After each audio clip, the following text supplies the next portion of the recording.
drove like this, no doubt you'd be arrested. Me, I get paid for it.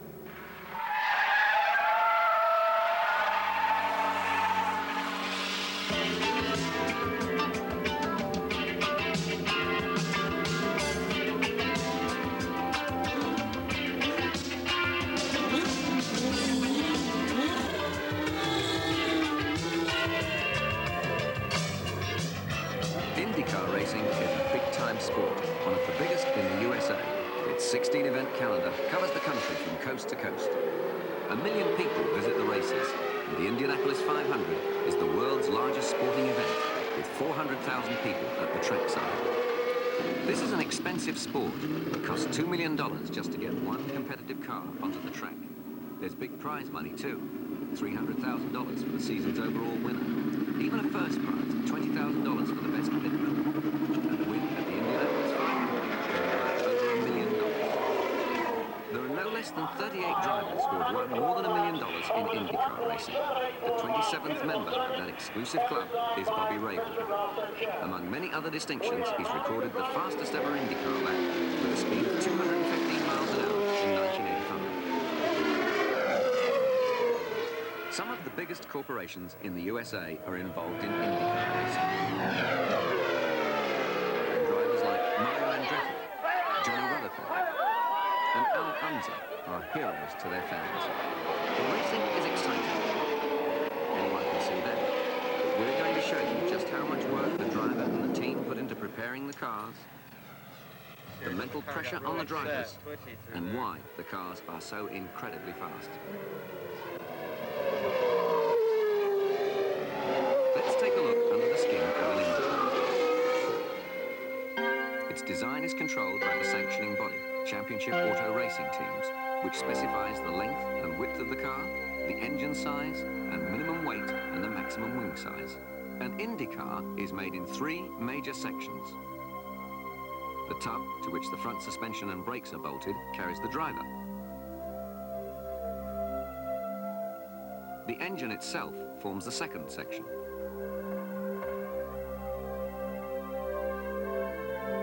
The third section is the gearbox, with the rear brakes and suspension bolted directly to it. The way the car is constructed is easier to see as the mechanics strip it down the night before a race. Starting at the back, off comes the gearbox, and with it go the rear suspension and brakes.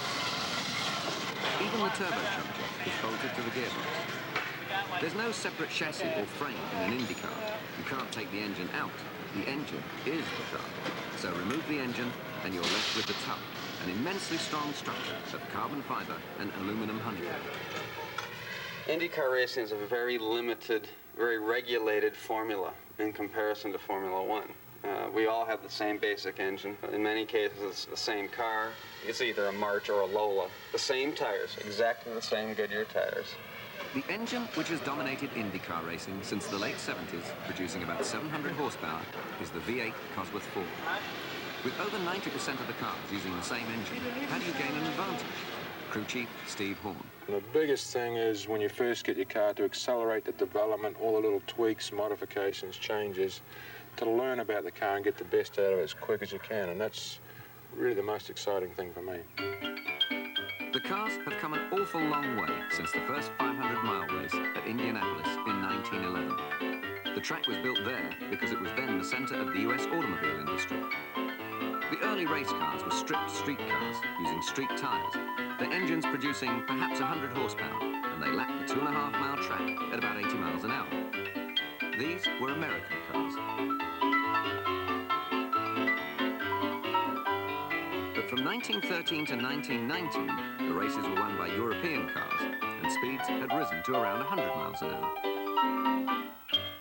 The 20s were dominated by American cars, with technical innovations like Duesenberg's 4-wheel hydraulic brakes. The car also had a supercharger, forcing the fuel into the engine under pressure. In 1930 came the Depression, and the Indy rules were changed to simplify the cars. Now you could get into the race for 1/10 of the price of the year before.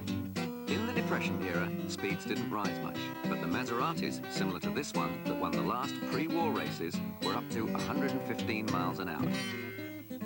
Racing stopped for the Second World War, But in 1946, George Robson won with an American car at nearly 115 miles an hour again. The shape of things to come was first seen in the 60s, when Jack Brabham's Cooper arrived with its engine behind the driver. Even with 150 less horsepower than the American cars, it qualified well at 145 miles an hour. This signaled the end of front-engine cars. A.J. Foyt's 1964 victory behind an Offenhauser engine was the last at Indianapolis for a front-engine car. In 1965, Jim Clark's Lotus Ford won at 150 miles an hour. But even that seems pretty slow now compared with the 1985 fastest qualifying lap at 214 miles an hour. You feel like you're on the end of a string and somebody's running the string around. But the G-forces in the corners, and this year particularly at Indianapolis, it was obviously flat out all the way around. You never lifted off the throttle, never touched the brakes, nothing. And the trick became to see how much you could flatten the corner out. So Indy is very tough on your neck and your hands, your wrists. The biggest change in the nature of IndyCar racing came in the 70s, when, in addition to oval tracks, twisty road courses were added to the event list. Whatever kind of track the cars are on, the power and speed they have is almost impossible to imagine. So many times people say, what is it like? You can try to explain it, but you can't, I don't think, do justice to it because it is so alien to your experience just driving a streetcar or what have you. Let's say you ride on a Boeing 727. It would be like me trying to ask a jet fighter pilot, is there any comparison between the two? And of course, there would be none. So, on a cold winter's day at the Mid-Ohio Sports Car Course, we set up a comparison that does show how quick an IndyCar is. On the start line of the 2.4-mile track, there's a Plymouth Reliant, a good, modern design, front-wheel drive streetcar with a top speed of about 100 miles an hour, and it's being driven by a member of the True Sports team. Next to it is a Nissan 300ZX Turbo, a sports car that can hit 140 miles an hour and get to 60 in 7 seconds. Team owner Jim Truman, who has won 2 national sports car championships and a Can-Am championship, will drive this one. To spice it up a little, we're giving the streetcars a start. First, the Plymouth.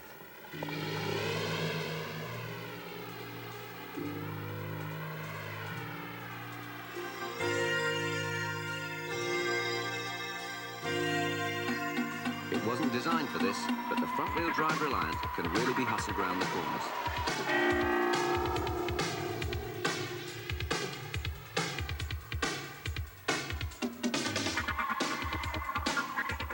Now, the Nissan, 30 seconds after the Plymouth.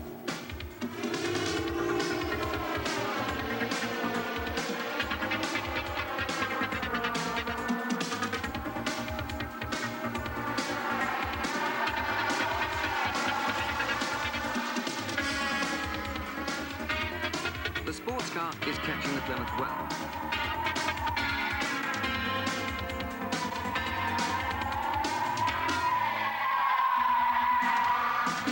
But another 33 seconds have passed, so it's time to start the IndyCar. The things that strike you when you do drive an Indianapolis car is not just the acceleration, but the braking power, the ability to go from very high speeds to very low speeds in a very short period of time, the cornering speeds, just everything about it.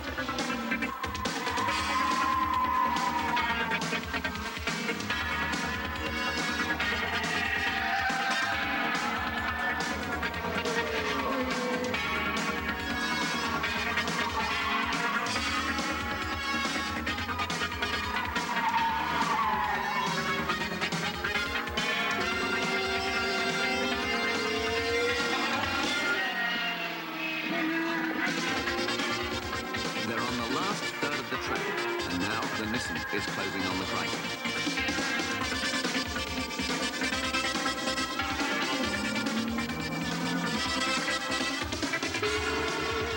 With contemptuous ease, and half a mile to go, the IndyCar catches the streetcars.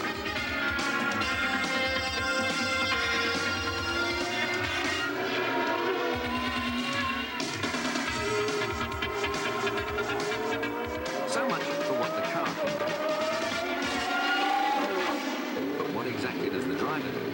sure he does a lot more than just race the car. Take testing or practice, for example.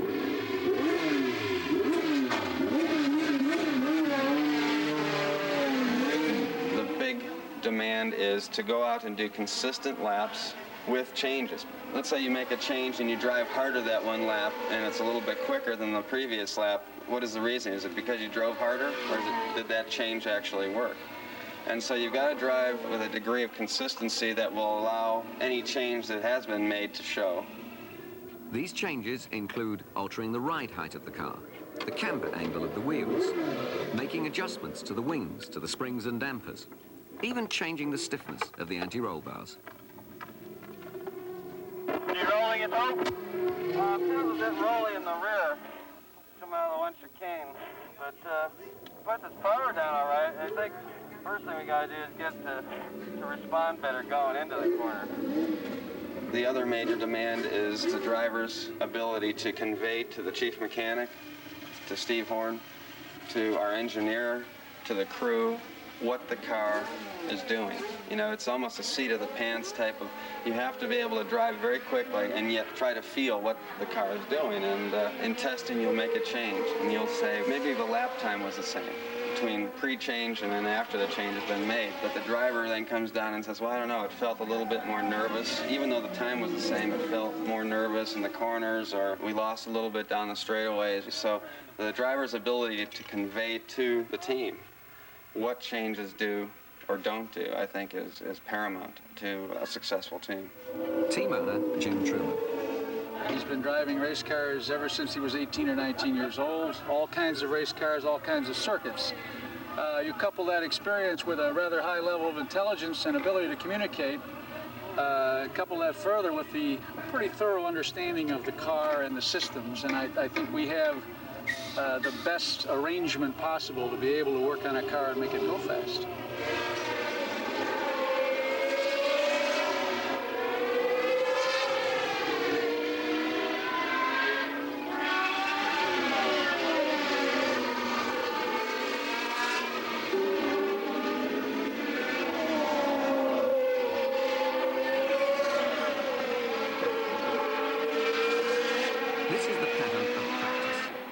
Track again, and just as surely back in the pits again. It's the fourth season we've worked together, and Bobby's a very good test driver. He's very good at analysing the changes we make to the car. He has confidence in myself and our engineer that we can analyse the problems, the changes, and try and get the best out of the car. The last lap I tried stiffening the bar up.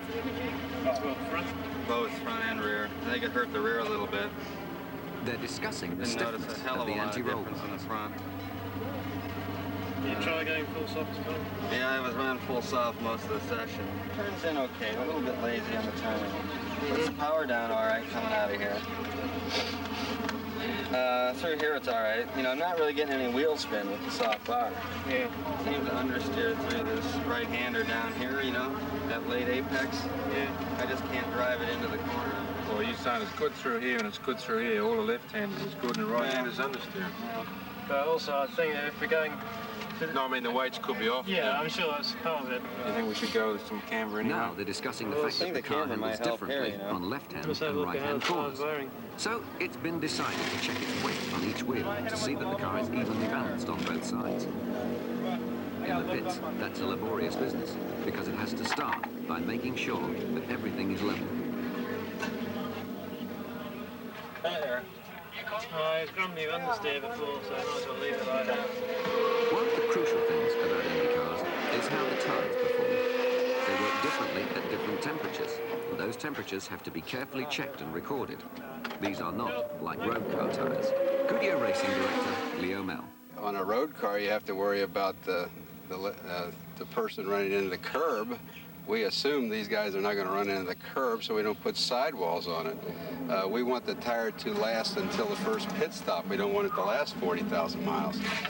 So we have a very soft compound, a very light, thin tread to dissipate heat, and we're planning for the tire to come off in 100 miles instead of a long time.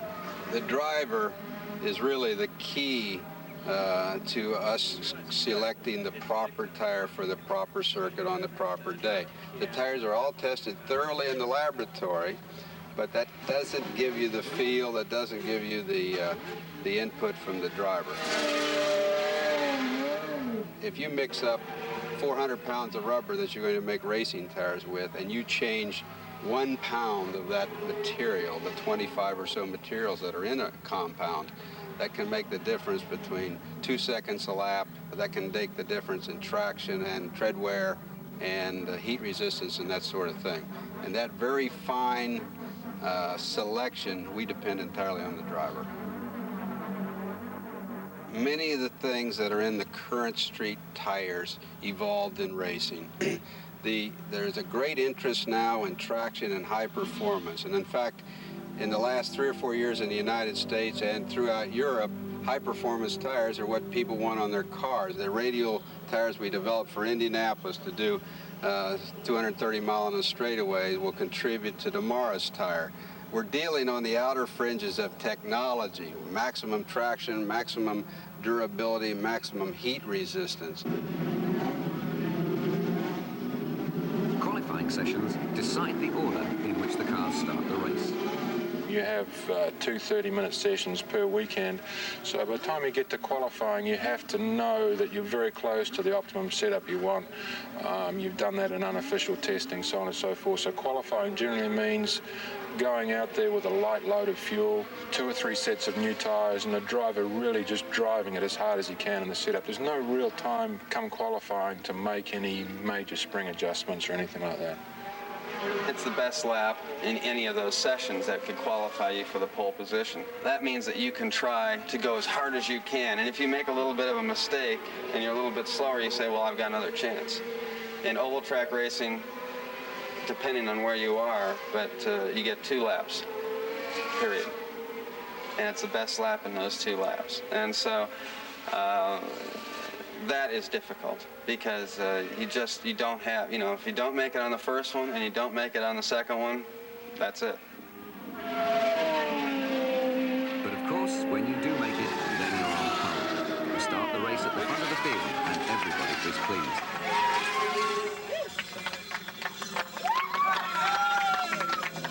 Everybody in the team feels the relief from the tension of qualifying, not least the driver's wife.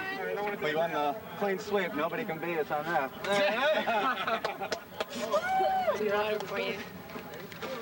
Good job, Bob. Oh, boy. Congratulations. Qualifying may be over, but the mechanics' day is not. They still have to go back to the garage and change the engine. Maybe working till midnight on a day when they started at the track at 8 o'clock in the morning.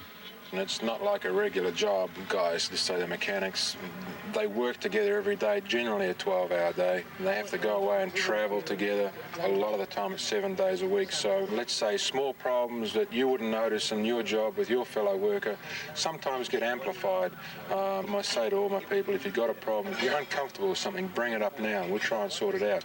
We may not sort it out to your advantage, but at least you've spoken about it and brought it out. And it's important that these people get along with each other. They don't have to be friends and go out for a beer every night, but they have to respect each other's ability.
morning of the race, preparations are complete. Now the driver can only wait for the start. At first, since I didn't know anything about racing, I wanted to be with Bobby all the time. Everywhere he went, I expected to be included. But I think you just learn this is what your husbands are going to do, and you just learn to cope with it, and it is exciting. Race day is very tense. In fact, Bobby and I basically don't talk to one another in the morning. He gets his head together and leans down next to his car, and, you know, he just has to sort out how he's going to drive the race. In IndyCar racing, there's a rolling start, with the race cars following a pace car for 2 laps. During this time, you'll see the cars swerving across the road. They're trying to increase the friction on their tyres and so heat them up to operating temperature. Bobby Rahal, having qualified fastest, starts at the front. These cars are pretty strong, there's no question about it. But I think that no matter what car you're driving, the gentler you are with the car, with the gearbox, with the brakes, not over-revving the engine, the better the car is going to run, the longer the car presumably is going to run. And so, yeah, I try to take as much care as possible. On a road circuit where you have curbing, you know, not hitting it. The trick there is, I think, is you've got to work on getting your car to handle so well that you don't need all those things. The car will slide, certainly, but hopefully if you've gotten the car to handle well enough, it's going to slide in a progressive manner and one that you're prepared for. And even with it sliding, you can change direction with the car, or you can use it to your advantage. But I don't think purposefully I go out and slide the car, because it comes down to, again, you want to be gentle with the tires, you want to be gentle with the gearbox, with the engine, with everything. If you're battling for position, strategy definitely comes in, because you know the fellow in front, let's say he's leading and you're second, he isn't just going to pull over and let you by, and he's going to defend his position.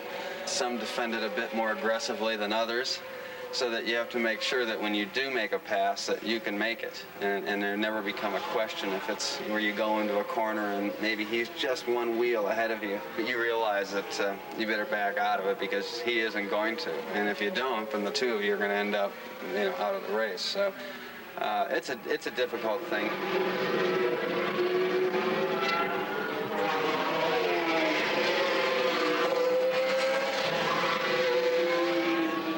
We have to take care of ourselves. I think that's the attitude amongst the drivers, that when we're all out there together, yes, we're trying to beat each other.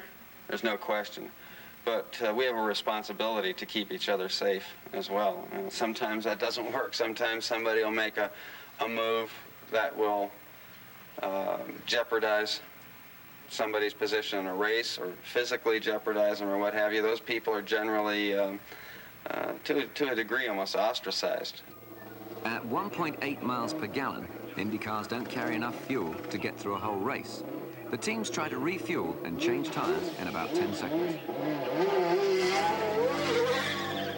Pit stops are,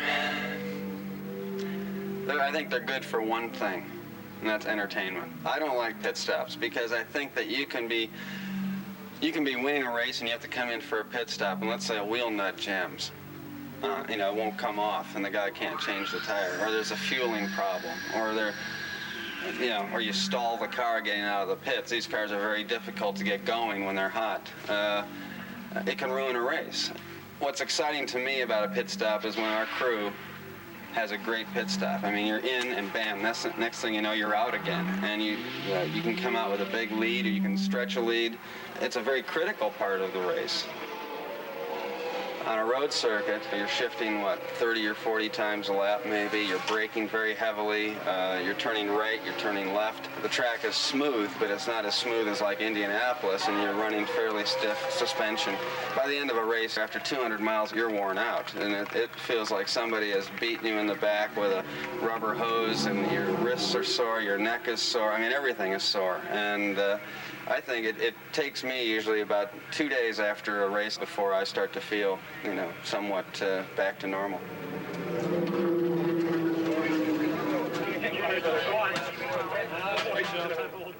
Motor racing is a business sport, whatever you want to call it.